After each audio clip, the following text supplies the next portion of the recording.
Welcome to the Gutsy Granny. I'm Deborah, and today I've got the reason why I'm laughing is because there's a really good history behind our friendship, which started off as Daphna de Gurwant. Daphna Gurwant. Unfortunately, I used to call you Daphne or something else. I didn't even call you. Could be, many people do. Who is a Kundalini teacher, but has dedicated her life to being, I'm not allowed to use the word advanced, I'm not allowed to use any sense of hierarchy.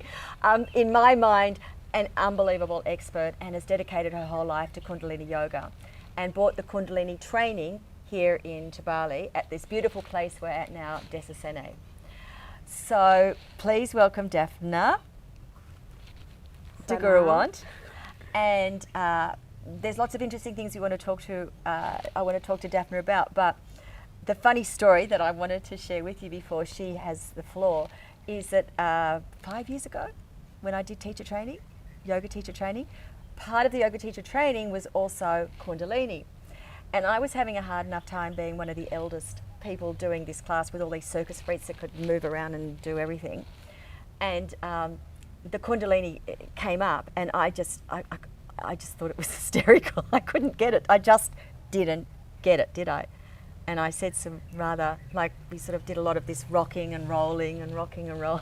And do you remember that? I remember there were two things that you said. One was we were doing Kundalini at the end of the day, and it is different than the other forms of yoga, Yes. and it activates a lot of emotions and it really opens the nervous system. So Yeah. whatever it is you're going through, it kind of can really come into your face and into your energy field, which is a little bit the point of it, so that we, can I was in love bring at the time, too. awareness to these areas of our being. And I remember you said, I'm having a good day here, and then we do Kundalini Yoga, and at the end of the day, and here I am doing my spinal flexes, and I'm getting angry. So you're getting irritated and angry. I was very angry. And then at one point you were like, oh my God, I feel like I'm going to have an orgasm.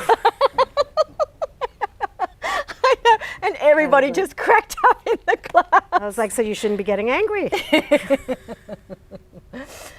So a little bit of Daphna's history. You can see she's a New York girl and left New York quite early after studying at art school. Will you tell us your story? I came to Asia when I was 22, just finished university, and switched houses with somebody in Kyoto, Japan, with my boyfriend, who's now my husband. Of how many years? Well, that was 1989. So Pretty impressive.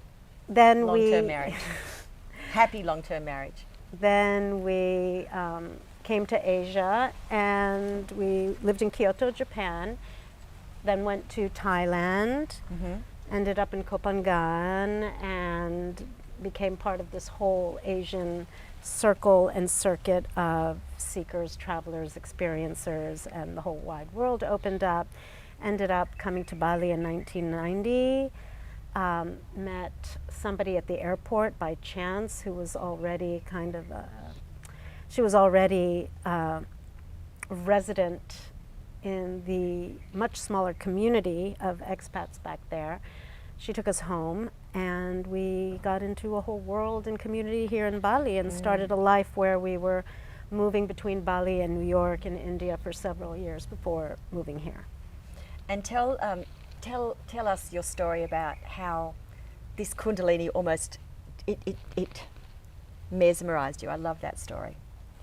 In New York, you were going to go to a vinyasa class or something like that. So when I was in India, I started doing yoga with a teacher on the banks of the Ganga.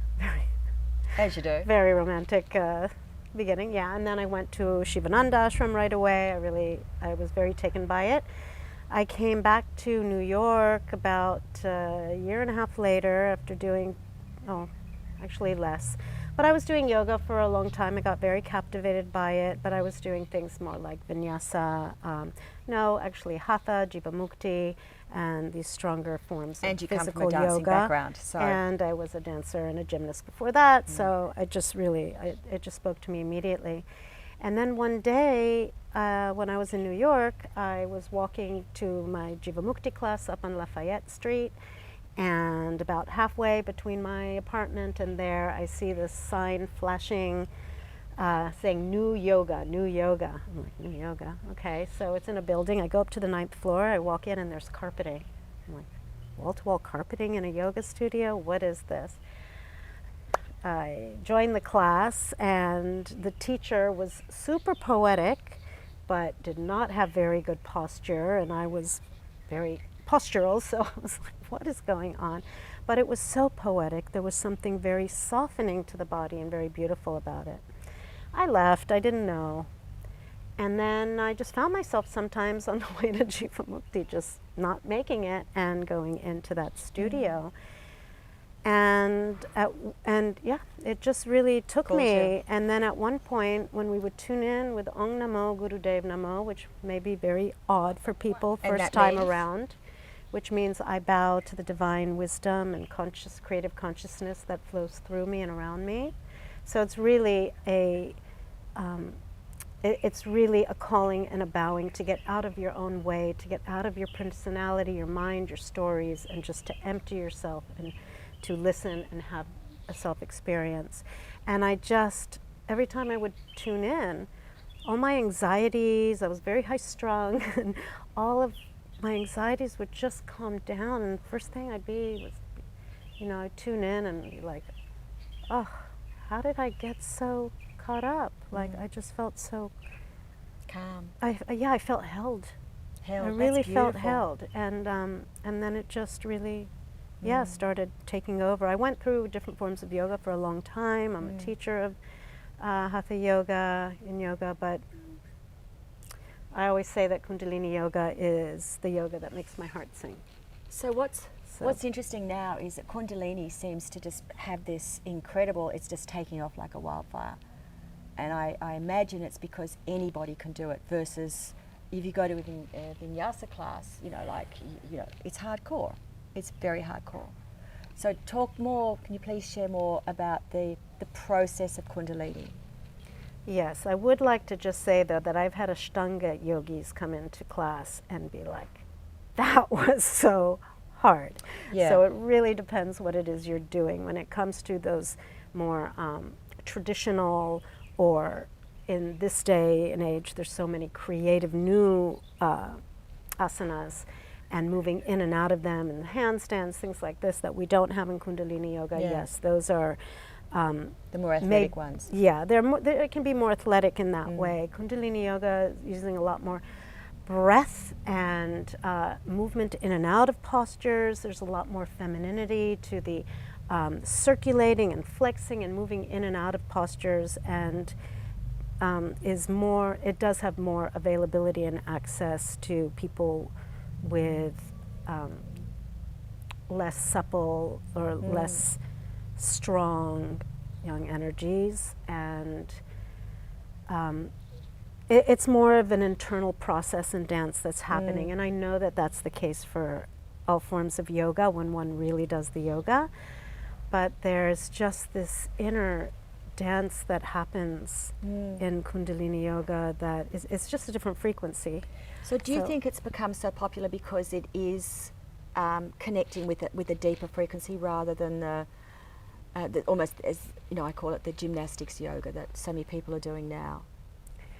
I think a lot of people are feeling the call or the need to feel a little bit more vulnerability with themselves, a little bit more of that femininity, that tenderness, and that space. We have the space when we're doing these repetitive exercises to drop down layers without having to think of where we're moving to. So we might be going in and out of a posture for 3 minutes or holding something for a long time. Yeah, because there's a lot of this, isn't it? And there's a lot of, it can be in any part of our body. Yeah. It can be moving in and out of cobra. It can be, but there's also a lot of arm exercises because it's about moving that prana and that energy to open the heart and always getting that understanding that the breath of life here in the hara, the womb, the navel, is that creative flow that can open our minds, open our bodies, and give us a whole other element of joy and perspective. So we can move from challenge to creative flow. We can move from stress to release to joy. We can really, you know, holding that space, really learning to be steady. I think that this is really a thing with Kundalini Yoga. It's really learning to find that place of steadiness within you.